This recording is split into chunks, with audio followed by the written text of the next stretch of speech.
Dear viewers, नमस्कार, सलाम, सत श्री अकाल, गुड मॉर्निंग। दोस्तों, आज फिर हम पद्म भूषण मौलाना अब्दुल करीम पारेख के बेटे माजिद पारेख साहब से बात करेंगे। सर, पवित्र ग्रंथों में डेफिनेशन ऑफ रिलीजन यानी धर्म की परिभाषा क्या मिलती है? बहुत अच्छा सवाल है ये। देखिए मैडम, आज दुनिया हमारी जेब में हम लिए लिए घूम रहे हैं। इसमें हम देख सकते हैं कि जिन जिन देशों ने मजहबी जुनून को छोड़ा वो तरक्की कर गए हैं।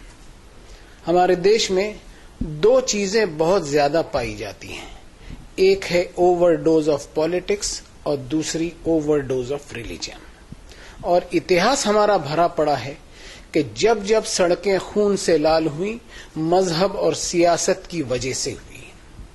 हम भारत की सैर कर लें, ईस्ट से वेस्ट तक, नॉर्थ से साउथ तक, ज्यादातर हमारी मस्जिदें, दरगाहें, मठ, मंदिर, गुरुद्वारे एनक्रोचमेंट और अतिक्रमण पर मिलेंगे।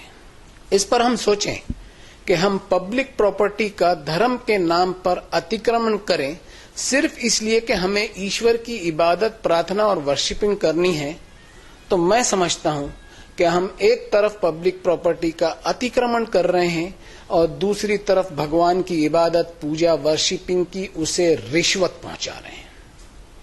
हम सोचें कि क्या वो इससे खुश हो जाएगा? हम देख रहे हैं कि मुसलमान बनाने की कोशिश की जाती है, हिंदू बनाने की कोशिश की जाती है, ईसाई बनाने की कोशिश की जाती है, कहीं इंसान बनाने की कोशिश नहीं की जाती। अब धर्म की परिभाषा पवित्र ग्रंथों में मिलती है, वो मैं आपको बताऊं। अराइतल्लज़ी युकज़्ज़िबु बिद्दीन, क्या उस आदमी पर गौर किया है जो असल धर्म को रिजेक्ट करता है? फज़ालिकल्लज़ी यदउल यतीम, ये वही हो सकता है जो किसी यतीम, अनाथ, बेसहारा और वंचित की भलाई की जिम्मेदारी से अपने आप को दूर रखता है। और वला यहुद्दु अला तामिल मिस्कीन, इसके दिल में कभी कोई तड़प नहीं उठती कि किसी भूखे को कम से कम खाना ही खिला दे। इसके खुद के डाइनिंग टेबल पर एक से बढ़कर एक चीजें होती हैं, लेकिन इसे कभी किसी भूखे की भूख का एहसास नहीं होता। अब गौर से सुनिए क्या कहा गया। फ़वैलुल लिल मुसल्लीन अल्लज़ीना हुम अन सलातिहिम साहून अल्लज़ीना हुम युराऊन व यमनऊनल माऊन। सो बर्बादी है ऐसे नमाज पढ़ने वालों की, ऐसे इबादत करने वालों की, ऐसे पूजा अर्चना, उपासना और वर्शिपिंग करने वालों की जो इबादतें तो बहुत करते हैं, लेकिन उनकी इबादतों में केवल दिखावा होता है। उनकी इबादतों ने उनका कैरेक्टर और किरदार ऐसा नहीं बनाया कि वो इंसानों के छोटे मोटे काम भी आ सकें। बस सड़कों पर दिखावे और शोर शराबे से भरपूर होती हैं उनकी इबादतें, और इंसानी हमदर्दी से कोसों दूर रहती हैं। देखिए मैडम, संसार के मालिक ने हर इंसान को अनगिनत वरदान और बेशुमार नेमतें दी हैं।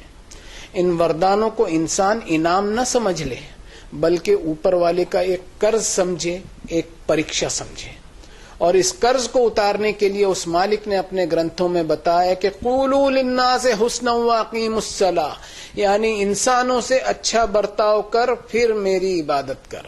लोगों को उनके अधिकार देता चला, ये सोचते हुए कि जो कुछ तेरे पास है उसमें से तुझे इंसानों के लिए कंट्रीब्यूट करना है, और इस कंट्रीब्यूशन में तुझे कभी किसी पर कोई एहसान नहीं जतलाना है, बल्कि ये समझते हुए कंट्रीब्यूट करना है कि लोगों का तुझ पर अधिकार निकलता है जिसे तुझको अदा करना ही करना है, इसलिए कि जो चीज तू हासिल किए हुए है वो तेरी खुद की प्रॉपर्टी नहीं, बल्कि उसका असल मालिक मैं हूं। तो मैडम, ये है असल धर्म की परिभाषा, जो आपको दुनिया की किताबों में नहीं मिलेगी। ये सिर्फ आकाशी किताबों में ही मिलेगी, चाहे वेद हो या उपनिषद, चाहे कुरान हो या बाइबल हो। प्रोपेगेंडा ऑफ रिलीजियोसिटी, यानी अपने आप को धार्मिक बताने की एक होड़ लगी हुई है कि किसी स्टाइल या कलर के कपड़े पहन ले, या कोई रूप धारण कर ले, या कोई हुलिया बना ले। ये सब धर्म के नाम पर आडंबर के सिवा कुछ नहीं है, इनसे कोई फायदा हासिल नहीं होगा। Thank you very much Parekh साहब। Thank you.